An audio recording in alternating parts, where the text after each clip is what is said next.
జై శ్రీరామ్. మన శరీరంలో ప్రతి అవయవానికి ఒక్క అధిదేవత ఉన్నాడు. అలాగే లలాట అధిదేవత బ్రహ్మ. లలాటం బ్రహ్మస్థానం. బ్రహ్మదేవుడి రంగు ఎరుపు కావున బ్రహ్మస్థానమైన లలాటాను ఎరుపు రంగు బొట్టు ధరించాలి, అనగా కుంకుమ. లలాటాన సూర్యకిరణాలు తాకరాదు. మనలోని జీవి జ్యోతిస్వరూపుడిగా భ్రూమధ్యమంలోని ఆజ్ఞాచక్రంలో, సుషుప్త దశలో, హృదయ స్థానంలో అనగా అనాహత చక్రంలో ఉంటాడు.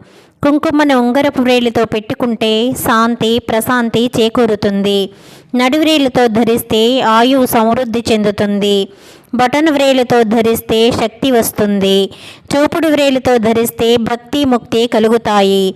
ఎప్పుడైతే నుదుటను కుంకుమ అద్దుతారో అప్పుడు జ్ఞానచక్రాన్ని పూజించినట్టు అవుతుంది. కుంకుమ బొట్టును ధరించడం వలన పవిత్ర భావనలు కలుగుతాయి. సర్వే జనా సుఖినో